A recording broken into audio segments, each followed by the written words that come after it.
Hi, I'm Jacob Heilbrunn, the editor of The National Interest, and my guest today is Robert Kaplan, Chief Geopolitical Analyst for STRATFOR.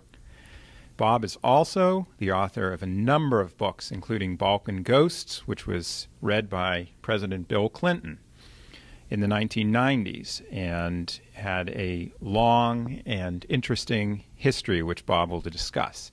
Bob is also a correspondent for The Atlantic magazine. Bob, I'd like to ask you first about realism in the American tradition. Is realism un-American?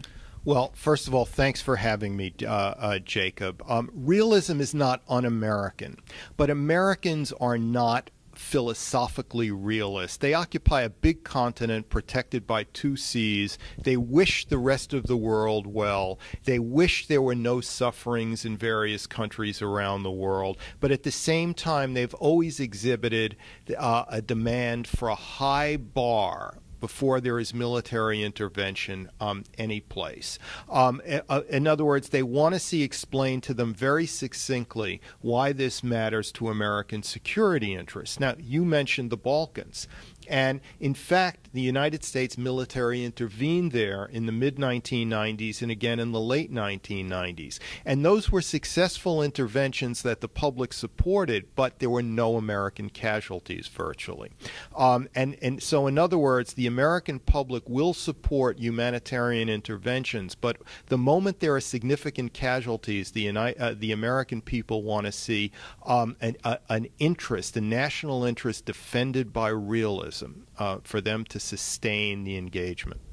Bob, can you tell us a little about the history of your book, Balkan Ghosts, which was quite famous and allegedly influenced Bill Clinton? But did Clinton draw the right lessons from your book or not? Balkan Ghosts was serialized in the Atlantic Monthly beginning in July 1989. This was several months before the Berlin Wall fell. It was even before the crisis that led to the fall of the Berlin Wall was starting to be covered in the newspaper.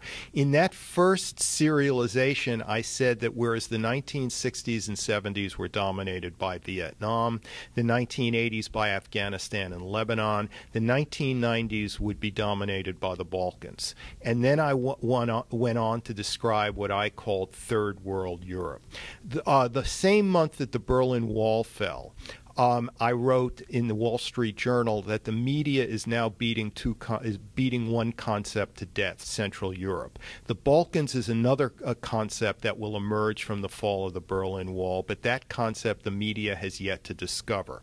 And then I described the future fissuring of Yugoslavia, which would commence about 14 months later or so.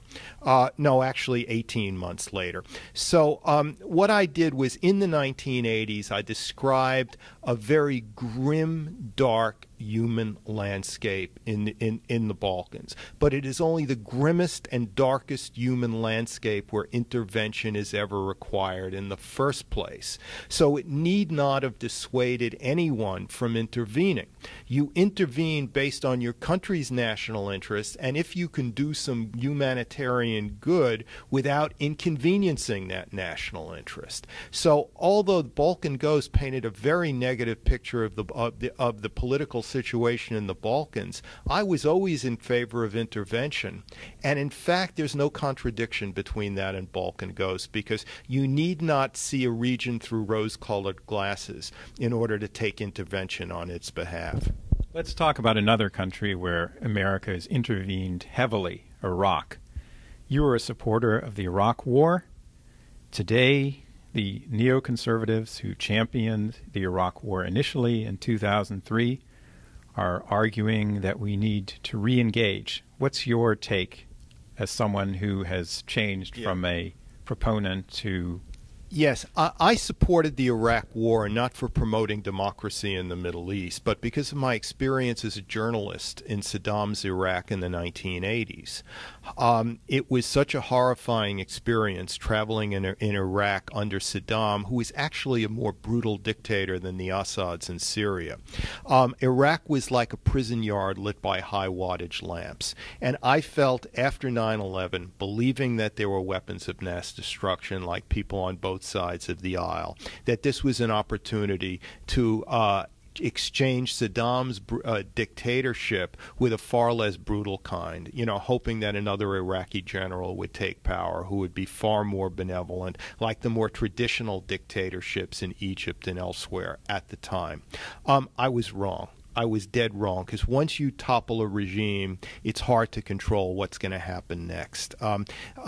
So I was wrong, and I suffered greatly. In terms of, I went through real self-incrimination because of that, and it made me much more circumspect about supporting interventions elsewhere. But at the same time, I know that sometime in the future the United States will have to intervene militarily in a big way, because that's history.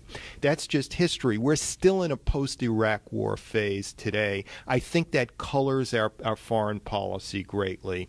At some point we will move out of it. We will have some military, large-scale military engagement somewhere overseas. I cannot predict where it will be.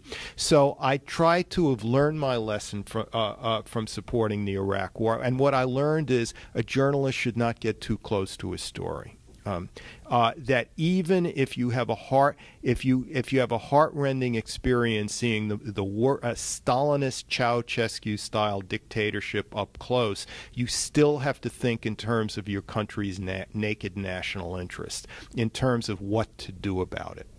Let's talk about another area of the world where American national interests appear to be engaged, which is Asia, the subject of your new book.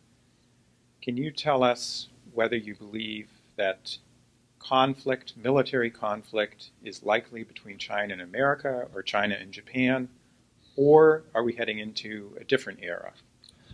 In 2005, I authored a cover story for the Atlantic Monthly called How We Would Fight China. Not how we will fight China, but how we would fight China. In other words, doing a useful prognostication of what I saw was intensifying naval and air and ballistic missile and cyber buildup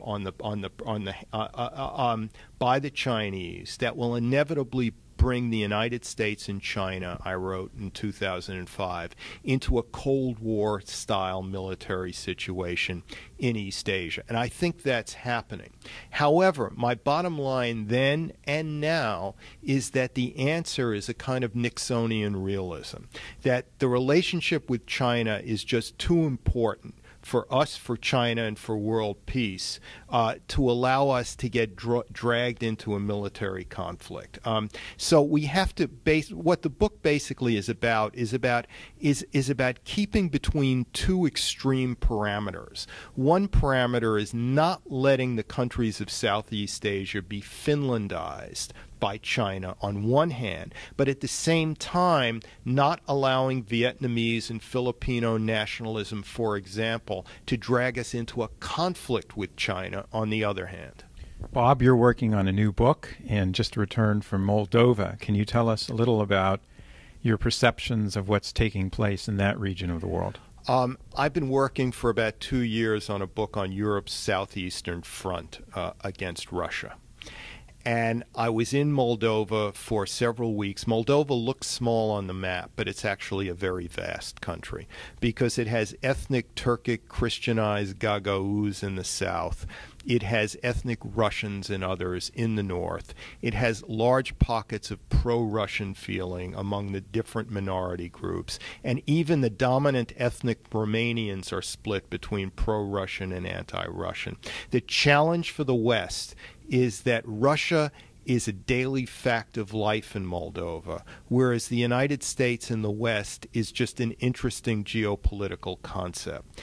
And I fear for Moldova. I really do. It reminds me somewhat, though, there's great differences, but somewhat of what I sensed in Yugoslavia in the 1980s. And therefore, while I'm not recommending a particular policy, I will say that there are incalculable human costs to the West doing nothing. Bob, a final question. Is the United States a declining power, a status quo power, or do you think it will be, as Mitt Romney expressed the desire, another American century? It's certainly not a declining power, I don't believe, because we're still geographically blessed.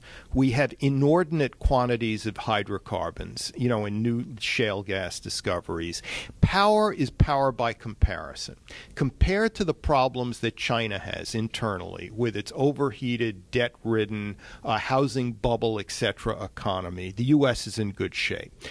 Compared to the European Union, which has fundamental structural problems, the U.S. is in good shape. So compared to what? Yes, the U.S. has problems of hyper-partisanship in Washington and too much money involved in politics in Washington. But compared to any possible competitor, I think the prognosis for the United States being a great power into the coming decades is very good. But there's an irony here, which is the U.S. will continue as a great power, but it will be less and less able to affect developments in countries around the world.